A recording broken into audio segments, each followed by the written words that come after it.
اعوذ باللہ من الشیطان اللعین الرجیم بسم اللہ الرحمن الرحیم۔ میں کراچی سے علی احمد آپ کی خدمت میں حاضر ہوں اور اس وقت قرآن مجید کے پارہ نمبر 10 کے آخری ربع کی تلاوت کا الحمدللہ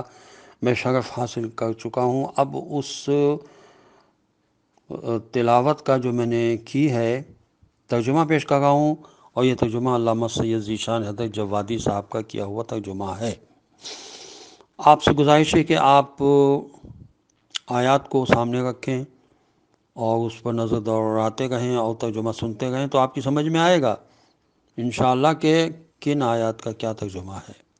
بسم اللہ الرحمن الرحیم۔ کیا یہ نہیں جانتے کہ جو خدا اور رسول صلی اللہ علیہ وسلم سے مخالفت کرے گا اس کے لیے آتش جہنم ہے، اور وہ اسی میں ہمیشہ رہے گا، اور یہ بہت بڑی رسوائی ہے۔ منافقین کو یہ خوف بھی ہے کہ کہیں کوئی سورہ نازل ہو کر مسلمانوں کو ان کے دل کے حالات سے باخبر نہ کر دے، تو آپ صلی اللہ علیہ وسلم کہہ دیجئے کہ تم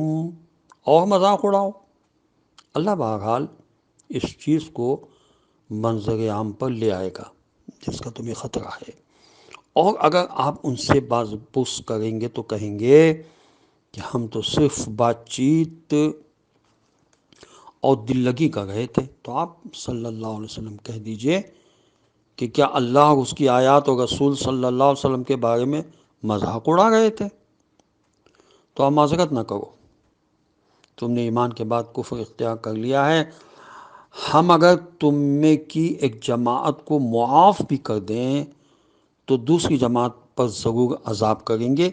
کہ یہ لوگ مجرم ہیں۔ منافق مرد اور منافق عورتیں آپس میں سب ایک دوسرے سے ہیں، سب برائیوں کا حکم دیتے ہیں اور نیکیوں سے روکتے ہیں، اور اپنے ہاتھوں کو راہ خدا میں خرچ کرنے سے روکے رکھتے ہیں۔ انہوں نے اللہ کو بھلا دیا ہے تو اللہ نے انہیں بھی نظر انداز کر دیا ہے کہ منافقین ہی اصل میں فاسق ہیں۔ اور اللہ نے منافق مردوں اور عورتوں سے اور تمام کافروں سے آتش جہنم کا وعدہ کیا ہے جس میں وہ ہمیشہ رہنے والے ہیں، وہی ان کے واسطے کافی ہے، اور ان کے لیے ہمیشہ رہنے والا عذاب بھی ہے۔ تمہاری مثال تم سے پہلے والوں کی ہے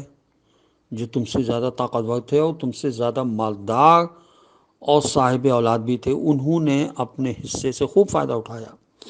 اور تم نے بھی اسی طرح اپنے نصیب سے فائدہ اٹھایا جس طرح تم سے پہلے والوں نے اٹھایا تھا، اور اسی طرح لغویات میں داخل ہوئے جس طرح وہ لوگ داخل ہوئے تھے، حالانکہ وہی وہ لوگ ہیں جن کے اعمال دنیا و آخرت میں برباد ہو گئے، اور وہی وہ لوگ ہیں جو حقیقتاً خسارہ اٹھانے والے ہیں۔ کیا ان لوگوں کے پاس ان سے پہلے والے افراد قوم نوح علیہ السلام، عاد علیہ السلام، سمود علیہ السلام، قوم ابراہیم علیہ السلام، اصحاب مدین اور الٹ دی جانے والی بستیوں کی خبر نہیں آئی جن کے پاس ان کے رسول واضح نشانی لے کر آئے اور انہوں نے انکار کر دیا؟ خدا کسی پر ظلم کرنے والا نہیں ہے، لوگ خود اپنے نفس پر ظلم کرتے ہیں۔ مومن مرد اور مومن عورتیں آپس میں سب ایک دوسرے کے دوست اور مددگار ہیں کہ یہ سب ایک دوسرے کو نیکیوں کا حکم دیتے ہیں اور برائیوں سے روکتے ہیں، نماز قائم کرتے ہیں، زکوٰۃ ادا کرتے ہیں، اللہ اور رسول صلی اللہ علیہ وسلم کی اطاعت کرتے ہیں۔ یہی وہ لوگ ہیں جن پر عنقریب خدا رحمت نازل کرے گا۔ کاش ہم ان لوگوں میں ہوں کہ وہ ہر شے پر غالب اور صاحب حکمت ہے۔ اللہ نے مومن مرد اور مومن عورتوں سے ان باغات کا وعدہ کیا جن کے نیچے نہریں جاری ہیں، یہ ان میں ہمیشہ رہنے والے ہیں۔ ان جنات عدن میں پاکیزہ مکانات ہیں، اور اللہ کی مرضی تو سب سے بڑی چیز ہے، اور یہی ایک عظیم کامیابی ہے۔ پیغمبر صلی اللہ علیہ وسلم کفار و منافقین سے جہاد کیجیے اور ان پر سختی کیجیے کہ ان کا انجام جہنم ہے جو بدترین ٹھکانہ ہے۔ یہ اپنی باتوں پر اللہ کی قسم کھاتے ہیں کہ ایسا نہیں کہا، حالانکہ انہوں نے کلمہ کفر کہا ہے اور اپنے اسلام کے بعد کافر ہو گئے ہیں، اور وہ ارادہ کیا تھا جو حاصل نہیں کر سکے، اور ان کا غصہ صرف اس بات پر ہے کہ اللہ اور رسول صلی اللہ علیہ وسلم نے اپنے فضل و کرم سے مسلمانوں کو نواز دیا ہے۔ بہرحال یہ اب بھی توبہ کر لیں تو ان کے حق میں بہتر ہے، اور منہ پھیر لیں تو اللہ ان پر دنیا و آخرت میں دردناک عذاب کرے گا،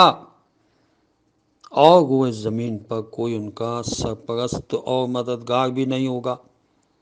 ان میں وہ بھی ہیں جنہوں نے خدا سے عہد کیا کہ اگر وہ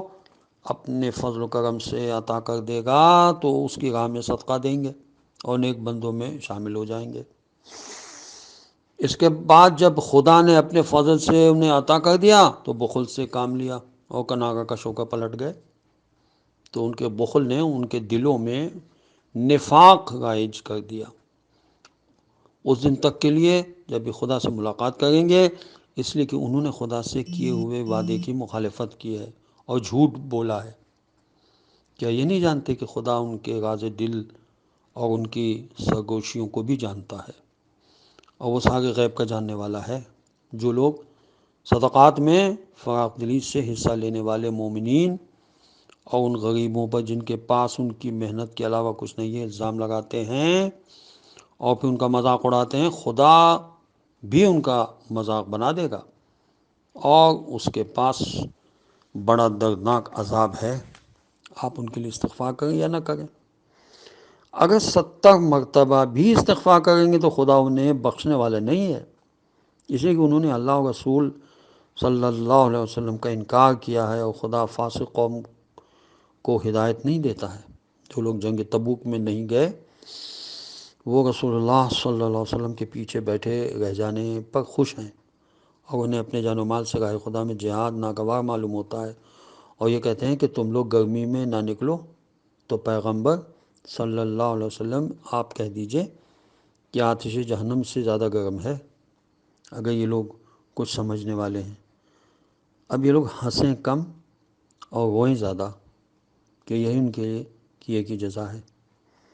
اس کے بعد اگر خدا آپ کو ان کے کسی گروہ تک میدان سے واپس لائے اور یہ دوبارہ خروج کی اجازت طلب کریں تو آپ صلی اللہ علیہ وسلم کہہ دیجئے کہ تم لوگ کبھی میرے ساتھ نہیں نکل سکتے اور کسی دشمن سے جہاد نہیں کر سکتے۔ تم نے پہلے ہی بیٹھے رہنا پسند کیا تھا، تو اب بھی پیچھے رہ جانے والوں کے ساتھ بیٹھے رہو، اور خبردار ان میں سے کوئی مر بھی جائے تو اے رسول آپ اس کی نماز جنازہ نہ پڑھیے گا اور اس کی قبر پر کھڑے بھی نہ ہوئیے گا کہ ان لوگوں نے خدا و رسول صلی اللہ علیہ وسلم کا انکار کیا ہے اور حالت فسق میں دنیا سے گزر گئے، اور ان کے اموال و اولاد آپ کو بھلے نہ معلوم ہو، خدا ان کے ذریعے ان پر دنیا میں عذاب کرنا چاہتا ہے، اور چاہتا ہے کہ کفر کی حالت میں ان کا دم نکل جائے،